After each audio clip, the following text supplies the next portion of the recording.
Hola amigos. Bienvenidos a un nuevo vídeo, y esta vez hablaremos sobre ¿qué pasa en Venezuela? Antes de comenzar, les quería decir que por favor se suscriban, activen la campanita, y dejen su like, sin más nada que decir. Empecemos. ¿Qué pasa en Venezuela? Siéntate, coge algo de comer y escucha esta pequeña historia. Todo comienza, cuando el teniente coronel Hugo Chávez entró de cabeza al centro de la escena política venezolana el 4 de febrero de 1992 con un alzamiento militar. Su intento de golpe de estado fue derrotado y el líder encarcelado. Sin embargo, el hastío con la clase política tradicional era tan grande, que Chávez recuperó la libertad 2 años después, convertido en la figura política más popular del país. No le costó demasiado ganar las elecciones de 1998 y convertirse en presidente. Con esos antecedentes, no sorprende que su gobierno haya sido cuestionado desde el comienzo por su falta de apego a las reglas de la democracia. Su voracidad por el poder y su desprecio por las opiniones disidentes lo convirtieron en un líder con fuertes rasgos autoritarios. Sí, a pesar de todas las críticas, no se podía decir que era un dictador es porque arrasaba en las urnas. Haber sufrido él mismo un intento de golpe en 2002 lo legitimó aún más. Pero Chávez murió en el 2013. Dejando a Venezuela con múltiples deudas y a un animal de presidente, Nicolás Maduro, heredó un gobierno que se iba cerrando cada vez más. Sin el carisma ni el liderazgo de su jefe, le resultó muy difícil convencer a la mayoría de los venezolanos de que era deseable vivir en un país en el que todos menos los altos funcionarios veían cómo sus derechos menguaban día a día. Ganó sus primeras elecciones presidenciales por un estrechísimo margen y los resultados fueron muy discutidos por la oposición, que denunció una larga lista de irregularidades. Aunque hizo todo lo posible por torcer las reglas a su favor, no tuvo forma de evitar una estrepitosa derrota en los comicios legislativos de diciembre de 2015. En el último gesto democrático de su gobierno, reconoció la victoria de sus adversarios. Pero no soportó que la oposición controlara con una mayoría calificada la Asamblea Nacional.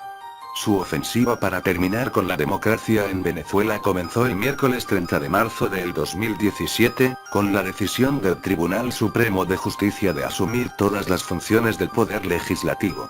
La presión internacional fue tan grande que Maduro le ordenó al Tribunal Supremo de Justicia dar marcha atrás 2 días después. Pero el plan terminó de concretarse este viernes, cuando, a través de la fraudulenta y plenipotenciaria Asamblea Constituyente, disolvió definitivamente al Parlamento. Hoy ya casi nadie pone en duda que Venezuela se transformó en una dictadura. Estas son las 7 razones principales. Número 1. Fue cooptado el poder judicial. El chavismo, como todos los populismos, desprecia la justicia desde sus orígenes, porque es un poder que no se elige por voto popular. Con ese razonamiento, siempre rechazó que se lo considerara poco democrático por colonizar a los jueces.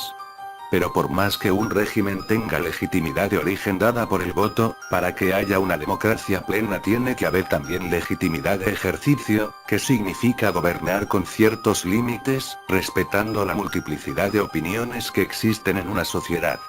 Para eso es clave que el poder judicial sea independiente. La persecución de los magistrados con vocación de autonomía empezó poco después de la asunción de Chávez. Hay casos paradigmáticos, como el de la jueza María Lourdes Afiuni, que fue arrestada el 17 de diciembre de 2009 por haber concedido la libertad condicional al banquero Eligio Cedeño, que había pasado 3 años preso sin condena. A la par que se perseguía a los díscolos, se nombraba a jueces militantes, para asegurarse de que fallen siempre según los dictados del gobierno. Franklin Nieves, el fiscal que llevó adelante la causa que terminó con la condena al dirigente opositor Leopoldo López, reconoció desde el exilio en octubre de 2015 que el 100% de las pruebas se inventaron y que Maduro es el que gira todas las instrucciones para poner presa a cualquier persona. El presidente dio el paso final para anular todo vestigio de independencia judicial en diciembre de 2015, tras la derrota en las legislativas. Nombró en sesiones extraordinarias a 12 de los 32 jueces del TSJ con una mayoría inferior a los 2/3 que exige la ley. Los designados tenían pocas credenciales y un estrecho vínculo con el partido de gobierno. Por ejemplo, el presidente de la Sala Constitucional que dio el primer golpe contra el Parlamento, Juan José Mendoza, había sido diputado por el oficialismo. Número 2. Se bloqueó el referéndum revocatorio. El Consejo Nacional Electoral, ME, que está totalmente sometido a la voluntad del gobierno, obturó por primera vez la posibilidad de que se exprese la voluntad popular cuando paralizó el referéndum revocatorio que impulsaba la oposición para que los venezolanos decidieran si querían seguir siendo gobernados por Maduro o no. Fue el 21 de octubre de 2016, días antes de que se organizara la recolección del 20% de las firmas del padrón electoral, necesarias para convocarlo. El organismo argumentó que se habían cometido irregularidades en el paso previo, la junta de adhesiones del 1% de los electores. El revocatorio es un derecho incluido en la Constitución Bolivariana de 1999 para darle un carácter plebiscitario a la democracia. El propio Chávez se había sometido exitosamente a uno en 2004, para legitimar su mandato. Smartmatic, la empresa a cargo del sistema de voto electrónico en Venezuela, denunció fraude. El gobierno actual de Venezuela es un monopolio de corrupción y agonía para los venezolanos. Número 3. Se terminaron las elecciones libres y limpias. El principal contraargumento del chavismo cuando lo acusaban de ser antidemocrático era que ganaba todas las elecciones, lo que fue cierto hasta 2015, con la excepción del referéndum constitucional de 2007. Eso se esfumó el martes 18 de octubre de 2016, cuando el ME anunció, sin ninguna explicación, que posponía para 2017 los comicios regionales pautados para diciembre del año pasado. Los gobernadores de todos los estados del país, y los diputados de sus respectivas legislaturas, ejercen el poder de facto desde enero, cuando se les venció el mandato.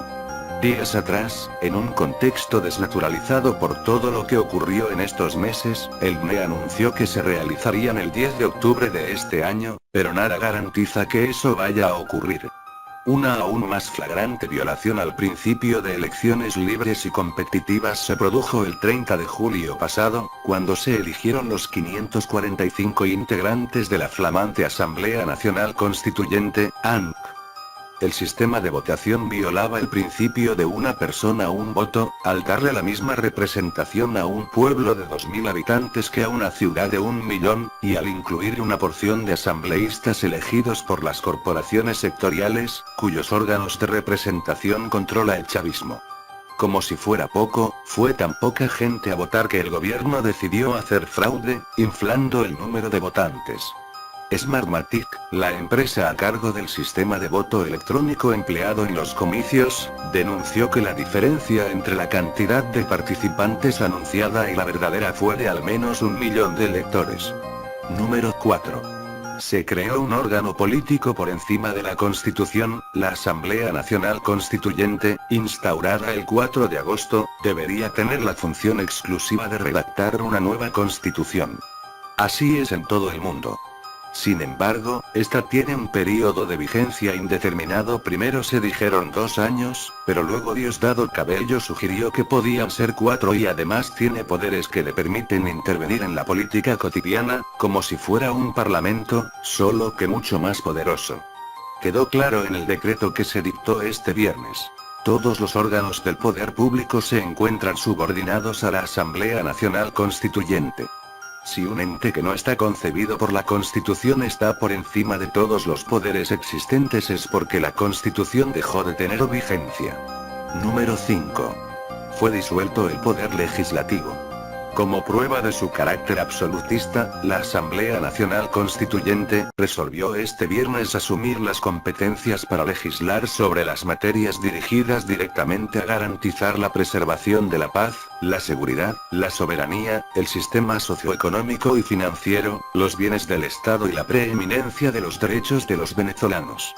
En otras palabras, disolvió la Asamblea Nacional, el Parlamento legítimo y constitucional de Venezuela.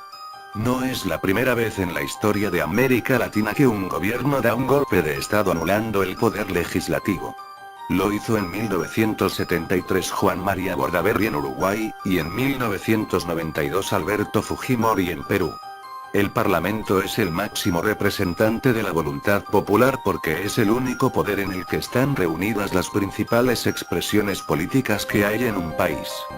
Por eso no puede haber democracia sin poder legislativo. Número 6. Hay presos políticos. Maduro resolvió la crisis desatada por la ola de protestas opositoras que se sucedieron en 2014 y en 2017 como lo hace cualquier jefe de Estado autoritario. Reprimiendo salvajemente utilizando incluso bandas criminales armadas y encarcelando dirigentes. Entre las decenas de presos hay importantes líderes opositores, como el alcalde de Caracas, Antonio Ledezma, y el exalcalde de San Cristóbal, Daniel Ceballos, que están detenidos desde hace más de 2 años. Leopoldo López no solo está en prisión. En un hecho con pocos precedentes en la historia reciente de América Latina, fue condenado a 13 años y 9 meses de cárcel por protestar. Ledezma y López recibieron el mes pasado el beneficio de la prisión domiciliaria, pero siguen privados de su libertad. Según el Foro Penal venezolano, 5.326 personas fueron encarceladas en protestas desde abril. Las estimaciones de esta ONG independiente indican que hay actualmente 676 presos políticos en el país. Número 7.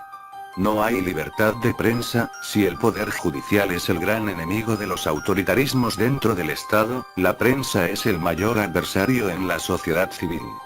La razón es la misma en los dos casos. Ambos pueden ejercer un importante control sobre lo que hace el gobierno, algo esencial para toda democracia. La persecución comenzó con la sanción en 2004 de la restrictiva Ley de Responsabilidad Social en radio y televisión, que aumentó el control gubernamental sobre los contenidos y disminuyó el margen de acción de los medios audiovisuales. El siguiente hito fue el cierre de RCTV, el canal más antiguo de la televisión venezolana, que nunca se plegó al discurso oficial. La censura televisiva fue total en 2013. Asfixiado económica y políticamente, Globovisión, el único canal independiente que quedaba en el país, fue vendido a empresarios cercanos al gobierno y echó a todos los periodistas críticos. La política hacia la prensa escrita fue similar. Primero se los ahogó retirándole la publicidad y luego limitando la entrada de papel de diario, que forzó a decenas de periódicos a cerrar y a otros tantos a reducir su extensión y su circulación. Este medio también fue y es objeto de censura. Infobae está bloqueado en Venezuela desde el 10 de octubre de 2014.